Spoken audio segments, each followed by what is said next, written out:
I will show you how to get the best-looking presents of your life. Hey there, gift givers. Tired of wrestling with wrapping paper and tape? Let's make your presents pop with these simple hacks. First up, measure twice, cut once.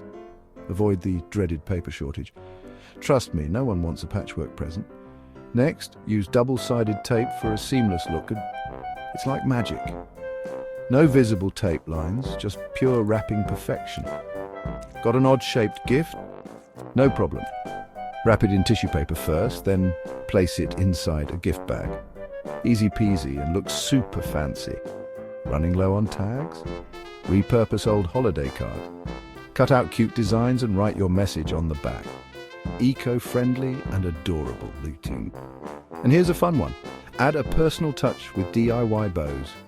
Use ribbon, twine, or even strips of fabric. Get creative and make your gifts stand out. Wrapping like a pro isn't about perfection.